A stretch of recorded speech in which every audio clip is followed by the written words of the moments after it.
All right, ladies and gentlemen, in order to be successful for today, you need to have your whiteboard, your focus, and your study guide for today. On your whiteboard, here we go. Please tell me, what is the name of the father of classical conditioning? He is going to test the dogs for drooling. What do we got, Emily? Pavlov. On your whiteboard, please tell me, what is the name of the gentleman who created the experiment for little Albert? Also using classical conditioning. Good. Who is it? Ian? John B. Watson. On your whiteboard, please tell me, what is it called? What is the bell before conditioning called? Thank you, Don. What is the bell before conditioning called? Sydney? Seriously? Okay, thank you. A neutral stimulus. On your whiteboard, please tell me, what will the bell be after conditioning? Good. What is it, Jaden? Conditioned stimulus. On your whiteboard, please tell me, what is, in Pavlov's famous experiment, what is the unconditioned response? Good. What is it? Curtis? Saliva. On your whiteboard, please tell me, what is it called when I teach you to respond to this bell, however, you respond to this bell as well? Good. What is it? Annalise? Stimulus generalization. On your whiteboard, what is it called when, please tell me, what is it called when I teach you on this bell, but when I ring this bell, you do not respond? Good. I got 1, 2, 3. What is it? Nina? Discrimination. On your whiteboard, please tell me, what is it called in order for you to respond? I have to ring my bell, clap 3 times, and then you'll respond. Good. Alexis, educate your peers. Higher order conditioning. Perfect. On your white, have confidence, girl. You're a smart lady. All right. On your whiteboard, what is it called when you have an emotional response that becomes classically conditioned, like your boy, little Albert, who is classically conditioned to fear rats? What do we call it? Emily? Perfect. On your whiteboard, please tell me, what is it called when you vomited after eating something, and now anytime you think about eating it, you're just like, hell no. That's sour cream and cream cheese. Hell no. Good. You can, what is the answer I'm looking for, Luke? There you go. Biological preparedness is the belief that it could poison you, so your body doesn't want to eat it. All right, here we go. So, classical conditioning is very effective. However, it is not the only effective one we have. So let's do operant conditioning. Ladies and gentlemen, operant conditioning is incredibly important and very challenging. Okay? Operant conditioning is the learning. Hold on, I just want to look at something real quick. I just want to see if this is something you need. Okay, here, let's finish these. Let's just finish what we got. Okay, so we're not going to start at operant. We're going to start at the very top. Okay, so stimulus substitution is the original theory in which Pavlov stated that classical conditioning occurred because the conditioned stimulus became a substitute for an unconditioned stimulus. It's just saying that you're just replacing one thing with another. Oh, that's really learned. You're just replacing. And then we have the cognitive perspective. It's just about predicting. Like my dog, like Toby Bennett is not the brightest. I mean, he's cute, but he's not very bright. Toby Bennett can prepare and like can predict what's going to happen next. Because don't we all do things on the same pattern? Yeah, like Do you wash your face first or do you brush your teeth at night? Which one do you do first? See, I brush my teeth first and then I wash my face. Now, when you brush your teeth, do you rinse your toothbrush underneath the water and then put toothpaste on it, or do you put the toothpaste on it and then put water on it? Wow, I would like to say I'm one of the very few. I rinse off my toothpaste, and then put the toothpaste on it. No, you gotta. And then do you put it You gotta do I don't. water and then toothpaste and then water. No, I don't do the second water. That's what I do. I don't do the second water.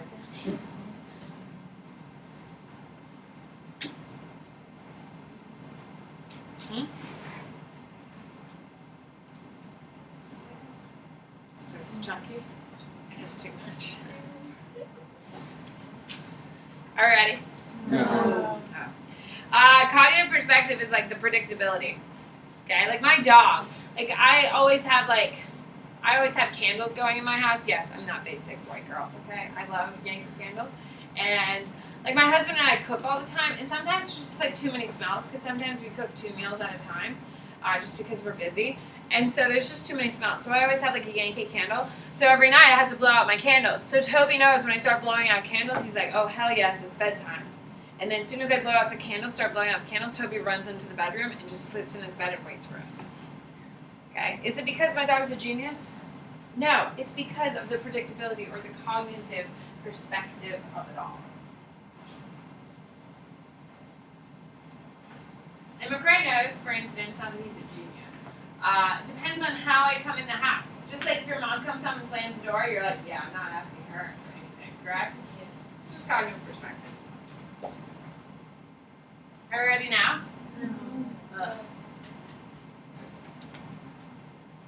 Check the score. So like first thing is substitution. Because if they lose today, my husband is going to be heartbroken. And he's already like a Debbie Downer about the whole thing. He's like, we're already going to lose. I don't know why I'm going.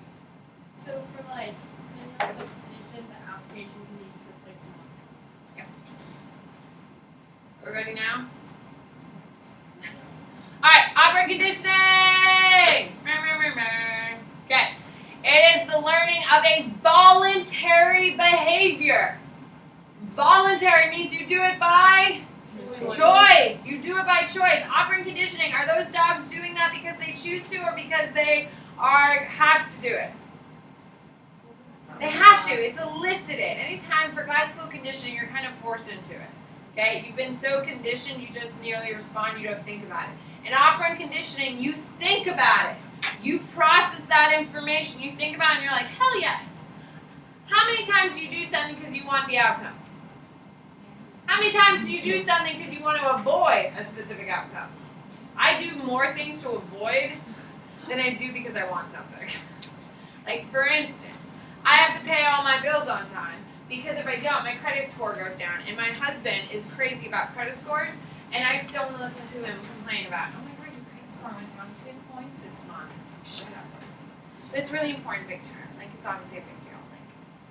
Like, calm down. Okay, so operant conditioning is by choice. You need to write that down for your application. It is done by choice to get something or to avoid. Okay, it is done to get something or to avoid something. Okay, now, how many laws have I taught you? 0. This is my first law. This is a big deal. It's a law. If it's a law, what does that mean, people? It doesn't change. It is absolutely 100% going to occur. Ladies and gentlemen, this will absolutely be on your AP exam, without a doubt. Thorndike's law of effect is a law stating that if a response is followed by a pleasurable consequence, it will be repeated. If it is followed by an unpleasant consequence, it will not be repeated. Okay? So, Thorndike, if you want something to happen again, you have to compliment him. Ladies and gentlemen, this is how I get my husband to do the dishes. Compliment him. That's why McRae doesn't do much around the house. He's cute, but he's not what I would call industrious. However, my husband puts away the dishwasher every time it's full. He does it every morning. Anytime it's like we washed it the night before, he'll do it then. Now, it is because I always fawn over him. Like, oh my God, thank you so much for doing it. Even though it makes me vomit inside because he's part of the household, he should be doing it. You know what I mean? But I'm not going to win anything on that mountain. I just have to cave in and be like, wow, thanks for doing it. Yeah, even though it kills my soul. He doesn't make that happen, should I do it? Anyway, he's cute. Did I mention that? It's very cute. So, Thorndike's law of effect means if you want something to happen, you have to compliment them. Okay? So, when one of your friends decides not to be an idiot and does like a nice, kind thing, if you want to see that again, what do you have to do? Compliment them. Okay? Like, for instance, I had this kid, this is a real story, and I feel kind of bad, but you're not going to figure out who it is. I had this kid who started the year with this terrible haircut.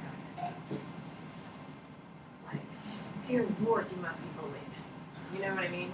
Like a sophomore, he just had a lot going on, and it was awful.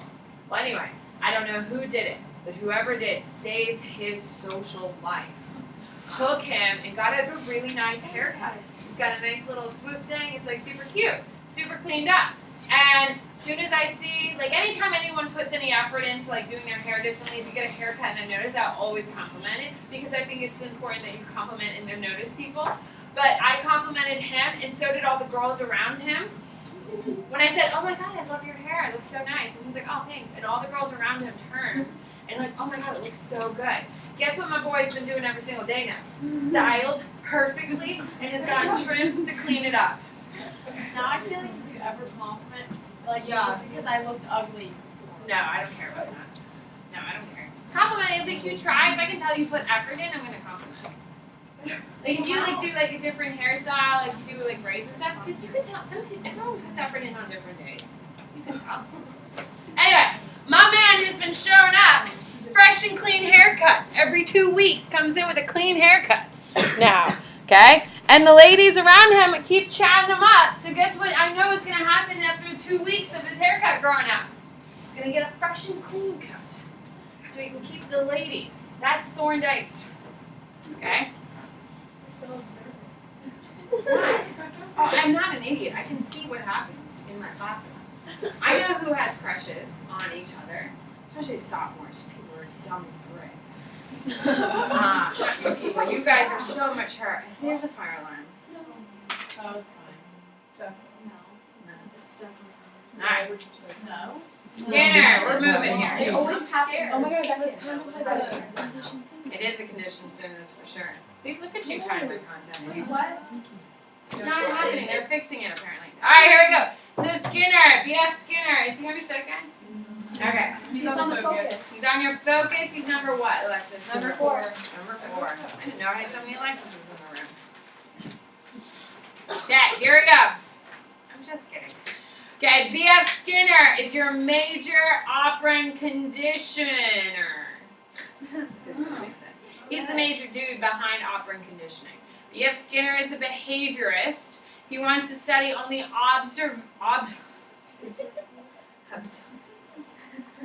sometimes it just doesn't work, you know? Like it just doesn't work. Observable, measurable behavior. He doesn't care why you do something. Psst.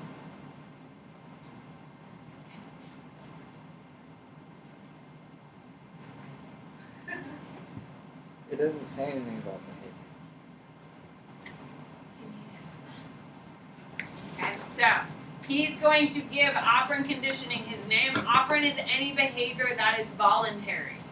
Okay, and he believes that learning depends on what happens after the response. Every single one of you have had a traumatic experience. Yes. Have you ever told a joke and you were like so proud of your joke, you're like, oh my God, it's gonna kill. And you get everyone's attention and you're like, oh my God, well, I have a joke for you. And everyone's like, okay, I'm so excited about it. And then they listen and they're like, you're such a moron. And then you never tell a joke again, right? Yeah. You're not true. Every single one of you has an experience like this, okay? Or, how about you've had an amazing outfit? I remember this is in like 3rd grade. I had the greatest, cutest little teddy bear sweater. It was the cutest thing I owned, and I was so proud of it. And my mom was like, you can't wear it to school, because I think she knew it was awful, but she didn't want to tell me, and I was so proud of it. So I was like, Mom, I'm wearing it to school. So I wore it to school, and all the girls made fun of me. They said I looked like a grizzly bear. It was so mean. So my favorite article of clothing was that teddy bear sweatshirt. Guess what? I never touched again. Sad. It is so sad. All of you have those experiences, true or not true? Like you used to wear your hair in a certain way, or you used to wear a piece of article of clothing, and then someone made like a shitty comment about it, and you were like, it's hurt to me. Yeah, so turn to your neighbor and share what is something that you used to love, and then you got heckled for, or shit for, and you've no longer listened to, or read, or watched, or any of that. Turn to your neighbor and share. I don't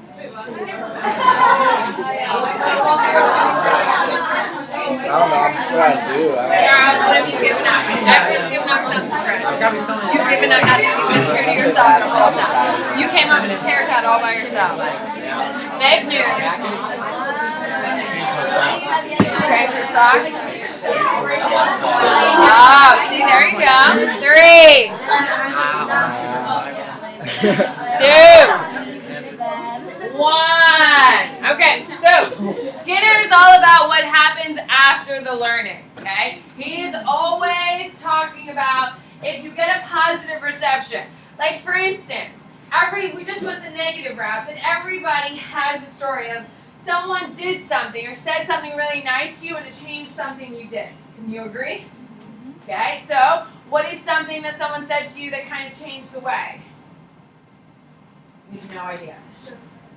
You shouldn't wear that? You look ugly. Who says it? We're going positive, people. Oh. Positive! Damn! I like your hair. Huh? Your hair looks so good. Oh no, this is the only thing I can do. So even if everyone had with me, it's the only thing I can do. Okay? For instance, for me, I don't know. I finally figured out how to do makeup later in life. Not that this is great. Like, I'm aware. This is as basic as you get, but it's like clean looking, I guess. I hope. I don't know at this point. I don't really want to look in the mirror. It's been a long day. But I finally figured out makeup, and someone complimented me on my makeup once. And then that was it. That was always my baseline of, well, shit, I have to do that if I'm going to be like halfway decent at this. Okay? Because I'm not a makeup girl at all. Okay, reinforcement. Here we go. What? It's so good. No, you have to learn. Okay, perfect. Reinforcement. Any event or stimulus that when following a response increases the probability that response will occur again. So, I do look at the shirts you're wearing. Like, I have noticed my boy Hayden is the only one supporting the race today. Okay? I do read the shirts you wear. And today, in my first period, apparently I was really kicking I heard about this. Why? Okay. I had a girl wearing a dragon shirt with like a hot rod car on it. And like this girl is like super preppy. So I asked her, I was like, what's with the shirt today? She's like, what do you mean? I said, you have a dragon and a hot rod car. What is this? And she was like, oh, I don't know. And I was like, well, you don't even have sleeves on the shirt. Like, it's a whole look you're going for. Like, what does this represent? And she's like, I'm not going to tell you. Oh, God. Yeah, like, if you're wearing the shirt, like, you're representing whatever you're wearing, right? Like, right now, I mean, we've got a whole cross-section of everything. I don't even know what's on Caroline's shirt. What the hell is that? Oh, I can't see it. When you wear a brand, like I had a girl last period who was wearing a Motley Crue shirt. And I really wanted to ask her, do you know a single Motley Crue song? Because I knew the answer was no. This girl is as white and as white, as rich and white as I can get. Oh, I'm not shocked how she knows Motley Crue song. But I didn't ask her. I did ask this girl this morning, and I can guarantee that my girl's never going to wear that shirt again to school. Ever. Again. Why? Because she doesn't want that response to the attention of me just asking, what does the shirt mean? She didn't like it. Okay, we have primary reinforcers. Okay, is she mad at me? Is that one? You heard about it? Yes? That's a yes. You're a terrible liar. Okay, primary reinforcer. Please say anything. Primary reinforcers. Any reinforcer that is naturally reinforcing by meaning of basic biological needs such as hunger, thirst, or touch. Everyone in this room is motivated by food. Schools have exploited your desire for food. Can we agree? Okay? Pretty much every time there is a competition at school, it's like win a pizza party or win a donut party or something. Andy? Not that you guys received that. Yeah. But Samantha Bennett was super motivated. Very motivated. That's a primary reinforcer. Touch. Okay? Every single person in this room wants someone to love. Oh, I could do a Queen song right now to that if you want. Okay? Every single person wants someone to love. Everyone wants someone to cuddle with and talk with and spend time with. All of those things. By changing your behavior, you can guarantee yourself getting the person you want. Would you probably change your behavior? Yeah, you would. Yeah, you would. Yes, you would. I will tell you, when you meet the people, when you start really, like, seriously dating, not that you're not seriously dating. You're not seriously dating. When, no offense to your, like, super hardcore relationships, but when you, like, really start dating people in college, when you have your own house, like your own apartments, you have your own lives, and you're trying to manage money, which is, like, real life, when you start dealing with all that, you're going to see people for different needs and all those types of things. And you're going to see what works best for you and what doesn't. So when you really start dating, you're going to see what works and what doesn't work and how well they thrive outside of their own, on their own, which is a big deal. Secondary reinforcers. What are like applications for all these? Like, what would be like? Food, sex, water. That's what I was Yeah, secondary reinforcers is clothes, cars, like your sugar daddy.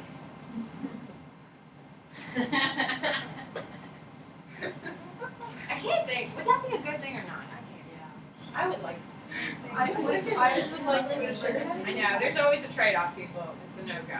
I was just kidding. However, hey, you got something to chime in on? You pro sugar daddy? Money is here's the kicker. Money is a primary reinforcer for the fact that you need money to buy food. Does that make sense? And you need money for all these different things. Looking forward to your input on sugar daddy. reinforcement, we could just write money. Like, as an No. sugar daddy. For primary reinforcer, you need to have food, sex, water, and money. What about First thing. for reinforcement? For secondary reinforcer, I know, listen, you need to understand there's different hierarchies. For secondary, clothes, cars, lavish gifts, diamonds, whatever. All of that stuff is secondary reinforcers. Reinforcement are things that make you do something. What? Wait, so like a sugar daddy's like pairing like Okay, I'm sorry I made the sugar daddy comment. no, but like I was what would trying be to an bring a example little of like lightness pairing to them the together? content. Huh? What would be an example of like the two being paired together? What? Because it says that it has to be paired with a primary reinforcer. Well, with money you can buy. Oh, gotcha. Yeah, like diamonds, like you can turn in your diamonds and get cash or something like that. Okay, so secondary reinforcer is going to be all of your material needs, okay? While your primary is food, sex, water, and all that stuff, okay? Everyone in this room is motivated by both primary and secondary. We're all obviously motivated by food. We're all motivated by sex for the fact that we want to be liked, we want to be seen as desirable, we want to have people we like around us. All of those different types of things are primary reinforcers. Charles? What's the application for Operant? Operant. People do things by choice. Okay, so positive reinforcement. Positive reinforcement is the reinforcement of a response by the addition or experiencing of a pleasurable stimulus. By the way, this is number 6 on your focus, by the way. So, positive reinforcement is the reinforcement of a response by the addition of a pleasurable response. So, if you listen to like celebrities and stuff, like I love Tiffany Haddish. I think she is hilarious. Tiffany Haddish. You don't know who Tiffany Haddish? She was in Girls Trip. She oh my god, she's amazing. Yeah, she is in Night School. I didn't see that one. Oh. Yeah, she's. She's fun. She's so funny. And if you ever watch her interviews, she's really lovely. Wait, she was the main character in that movie about the girls that went on that trip, and they killed a dude on accident. Not Not that that What the hell are you talking about? Wait, what That's a movie is different that? That sounds good. That was Spring Break? Spring Break. No. No, it's like middle-aged black ladies going on a trip. Yeah. I know what you're talking about. And like one is really Girls Trip is when successful. they go to, it is a bunch of middle-aged black girls who go to New Orleans. Yeah, that's the movie. No one dies, sweetie. Yeah, but then there is Literally another no one. one dies. But then there's another one with a similar plot. They accidentally kill the. Yeah, they kill I can't believe I missed that cinematic. Anyway, moving forward. Okay, positive reinforcement is getting a pleasurable stimulus. For instance, how many of you know someone, or maybe you're one of them, who gets cash for grades? Must be nice. Okay. Okay. Anyone here get? How many people get to keep their car if they have good grades? There you go. That's a positive reinforcement. By getting good grades, you get to keep your car, which is a real goal here. Okay. On your whiteboard, come up with a positive reinforcement you live by. So you do something in order to get something you want. You want a car? Your parents say you have to have good grades. So give me the exchange. I have good grades. I get a car. That's positive reinforcement. Give me the exchange. That's not an exchange. You're just saying money. That's nothing. Yeah. That's good. She said that's not good 3, 2, 1. Turn and share with your neighbor. Go. Kelly, talk to Charles. Grab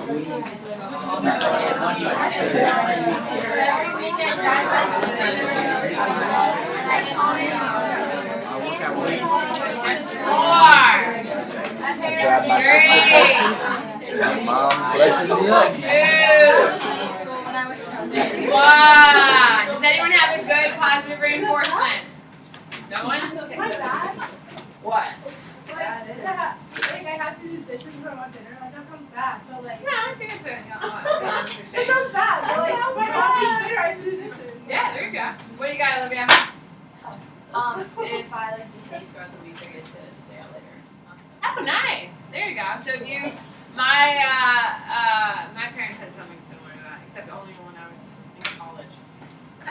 Don't ask. My parents are crazy. Here we go. Negative reinforcement. Negative reinforcement is the reinforcement of a response by the removal, escape, or avoidance of an unpleasant stimulus. This is a little bit trickier. You are doing something to avoid something else. That should be your application. You do something to avoid something else. Like, for instance, my, what is it called when you have to be home by a certain time? Curfew. Thank you. I'm sorry, that's not my life anymore. I'm a grown woman, okay? Curfew. Okay? My curfew was always at 10:30. Even as a college kid. Ew. Yeah, as a college kid, the rules were if I lived in my parents' home, I had to follow the curfew, and the curfew was 10:30. That's who my parents are. Oh, you went to a college, like, right? You I said. did go away to college. Yeah, you bet your bottom dollar, right? Wait, then how? Like when I came home during the when you summers. get, that's crazy. Oh. So. What? Do you want to know why I'm as crazy as I am? Anne Reeves. Anne Reeves. Anne Reeves. There you go. It's my mama. Wackadoodle. Bring her in for a day. I don't know if she can handle it. I heard you did this to your daughter. No, that would be a nightmare. She would sit back there and criticize me, I would tell you.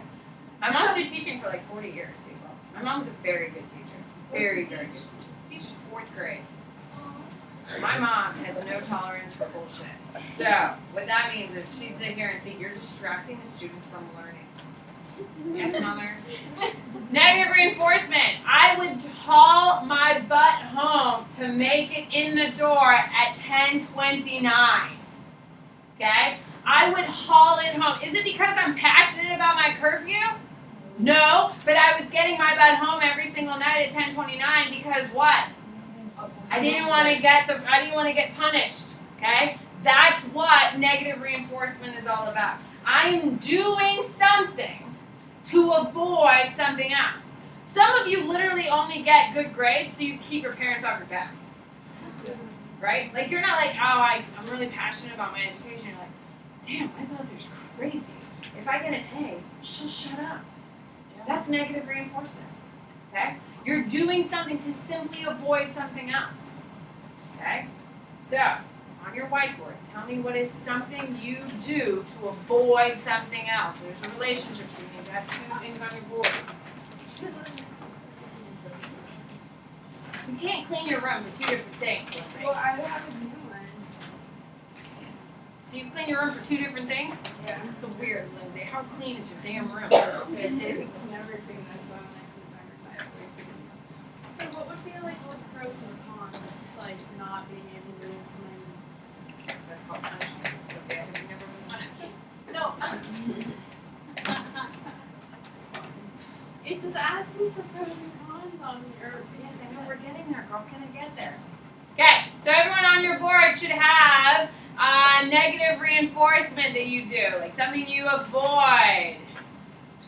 There you go. That is a damn good one, Madison. That is a good one. I live that life. All right. Well, you don't have to wait. Turn and share with your neighbor. Go! Charles, we're bored. Five,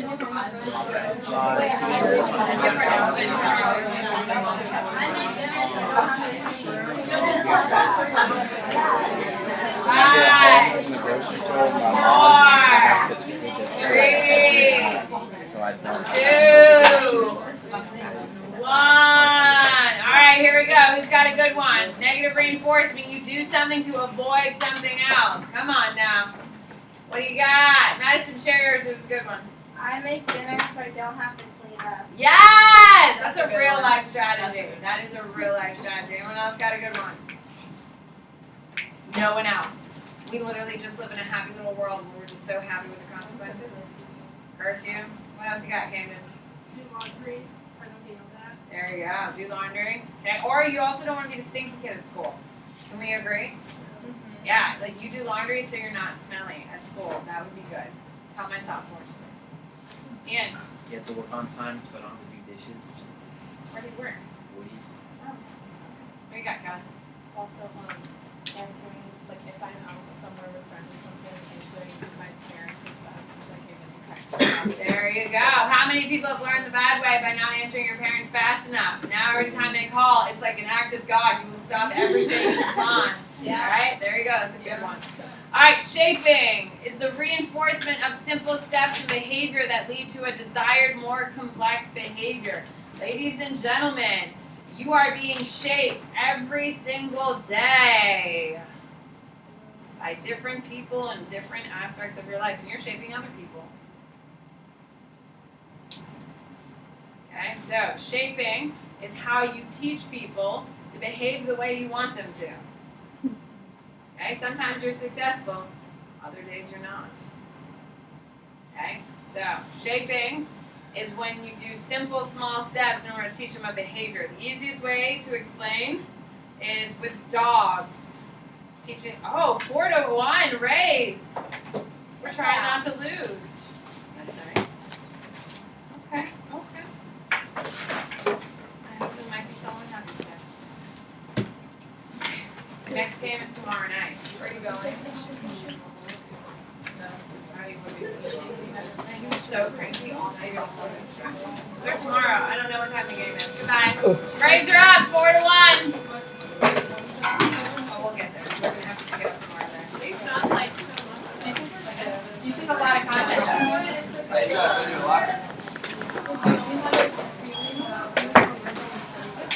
that you have a lot of speakers. 1, 2. Sorry. For the ones that we need. There you go. We can work on it. See ya.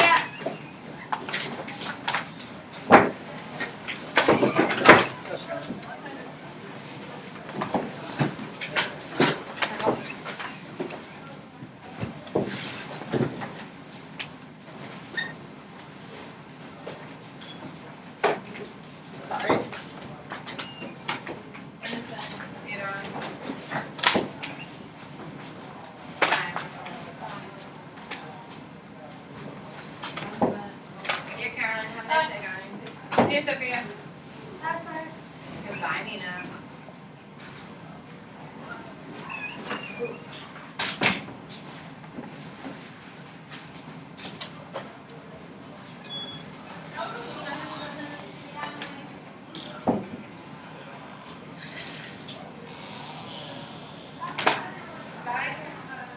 Bye, Corinne. Did you have any time Emerson left? Is that where you were?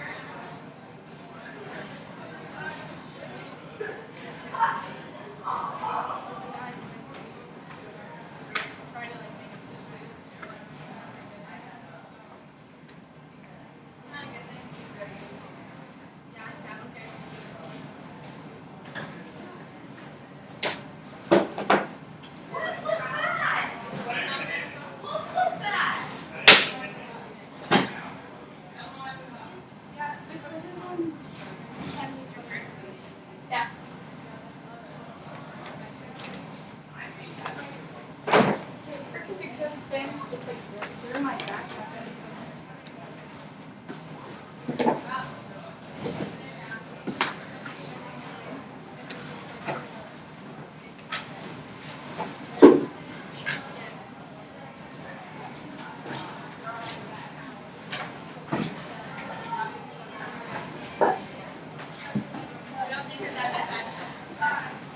It just worked out that way. By the way, the Rays are winning 4-1. None of you care because the baseball should not be in Tampa, Florida because you people don't appreciate it, but that's fine. I'm supposed to go, man. You're what? I'm supposed to go. What the hell does that mean? I'm supposed to go. Oh, I'm supposed to be there as well, but here I am with you people. I got season tickets, man. My husband's sitting on the third base line right now.